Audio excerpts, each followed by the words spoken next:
Hi hello ನಮಸ್ಕಾರ, welcome back to the channel. ಇವತ್ತು Monday guys, 22 date. So ಇವತ್ತು ನನ್ನ ಮಗನಿಗೆ ಆ್ಯನ್ಯುವಲ್ ಡೇ ಸೆಲೆಬ್ರೇಷನ್ ಇದೆ. ಹಾಗೆ ಇವಾಗ ರೆಡಿಯಾಗಿ ಹೋಗ್ತಾ ಇದ್ದೀನಿ. ಟೈಮ್ ಆಯಿತು 10:15 ಆಯಿತು. 11:15 ಅಲ್ಲಿ ಇರಬೇಕಂತೆ. ಮೇಕಪ್ ಎಲ್ಲ ಇದೆ ಅಂತೆ. ಸೊ ತುಂಬ ಲೇಟ್ ಆಯಿತು. ಇವಾಗ ಹೋಗ್ಬೇಕು ಗೈಸ್. ಮತ್ತೆ ಸಿಗ್ತೀನಿ ಆಯಿತಾ. ಖುಷಿ ಲೋಡ್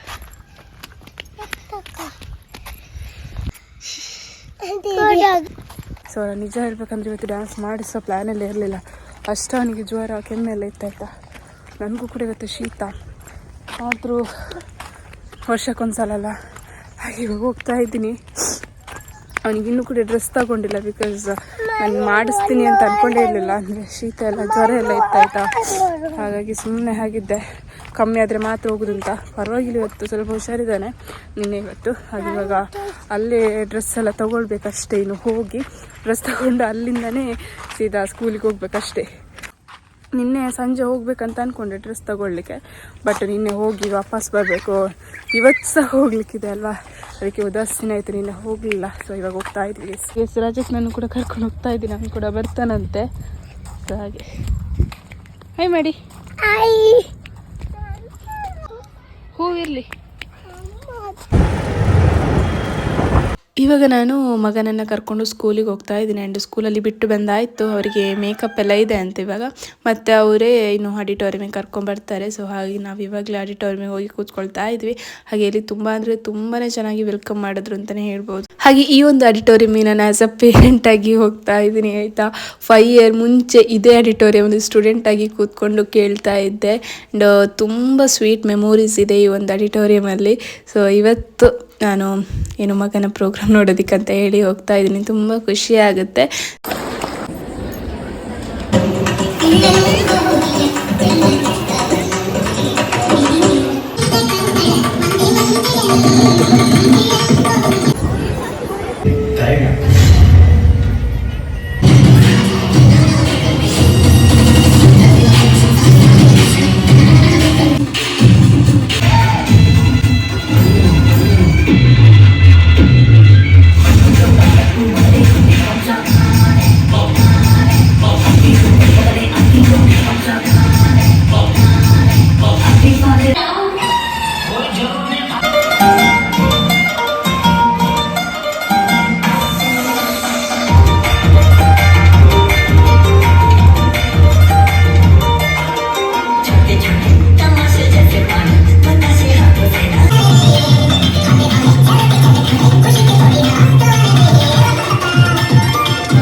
ಹಾಗೆ ಮಕ್ಕಳ ಡ್ಯಾನ್ಸ್ ಎಲ್ಲ ಆಗಿ ಫೋಟೋಶೂಟ್ ಎಲ್ಲ ಮಾಡಿಸಿದ್ದಾದ್ಮೇಲೆ ನಾವು ಒಂದು 4 ಗಂಟೆ ಅಷ್ಟೊತ್ತಿಗೆ ಮನೆಗೆ ಹೊರಟ್ವಿ. ಹಾಗೆ ಇವತ್ತು ಬಿರಿಯಾನಿ ಮಾಡೋಣ ಅಂತೇಳಿ ಅನಿಸಿ ಚಿಕನ್ ಹಾಗೆ ಕೊತ್ತಂಬರಿ ಪುದೀನ ಸೊಪ್ಪೆಲ್ಲ ಸ್ವಲ್ಪ ತಗೊಂಡು ಸೀದಾ ಮನೆಗೆ ಹೊರಟೆ. ಆ್ಯಂಡ್ ಮಕ್ಕಳು ತುಂಬ ದಿನ ಆಗಿತ್ತು ಸರಿಯಾಗಿ ಊಟ ಮಾಡಿದೆ. ಅಂದರೆ ಜ್ವರ ಎಲ್ಲ ಇತ್ತಲ್ವ, ಹಾಗಾಗಿ ಜಾಸ್ತಿ ಸ್ಪೈಸಿಯಾಗಿ ಎಲ್ಲ ತುಂಬ ಸಿಂಪಲ್ ಅಂದರೆ ಲೈಟ್ ಸ್ಪೈಸಿಯಾಗಿ ಮಾಡಿದ್ದೆ. ತುಂಬ ಅಂದರೆ ತುಂಬಾ ಟೇಸ್ಟಿಯಾಗಿ ಬಂದಿತ್ತು.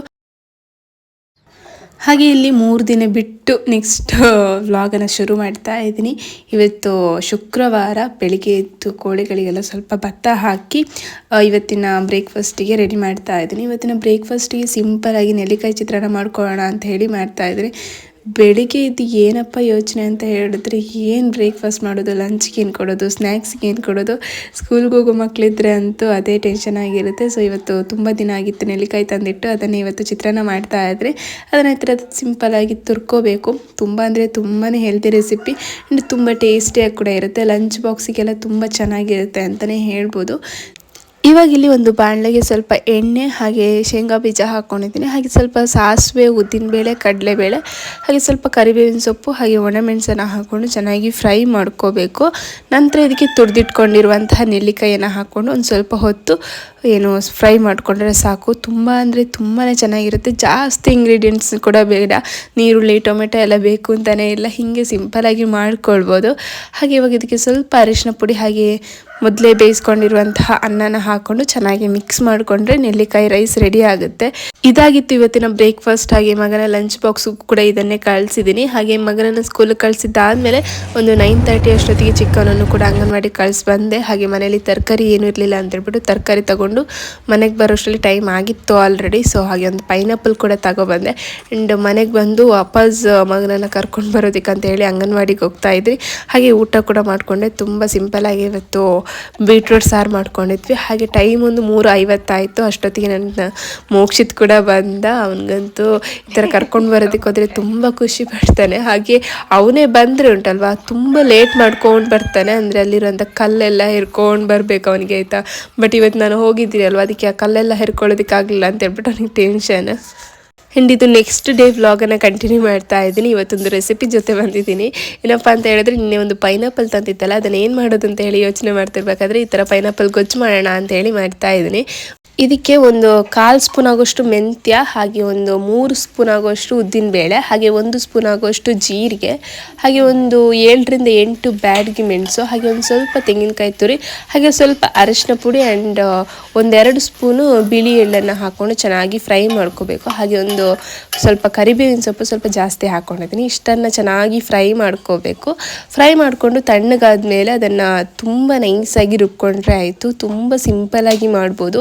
ತುಂಬ ಅಂದರೆ ತುಂಬಾ ಟೇಸ್ಟಿಯಾಗಿ ಬರುತ್ತೆ, ಆಯಿತಾ. ಹಾಗೆ ಇದರಲ್ಲಿ ಒಂದು ಟಿಪ್ಸ್ ಏನಪ್ಪ ಅಂತ ಹೇಳಿದರೆ, ನೀವು ಒಣ ಕೊಬ್ಬರಿನ ಹಾಕ್ಕೊಳ್ಳಿ ಅಥವಾ ತೆಂಗಿನಕಾಯಿ ತುರಿನ ಸ್ವಲ್ಪ ಕಮ್ಮಿನೇ ಹಾಕ್ಕೊಳ್ಳಿ. ಬಟ್ ನಾನು ಫಸ್ಟ್ ಟೈಮ್ ಮಾಡ್ತಿರೋದ್ರಿಂದ ಒಂದು ಸ್ವಲ್ಪ ಜಾಸ್ತಿ ಆಯಿತು ಅಂತ ಅನ್ನಿಸ್ತು ತೆಂಗಿನಕಾಯಿ ತುರಿ.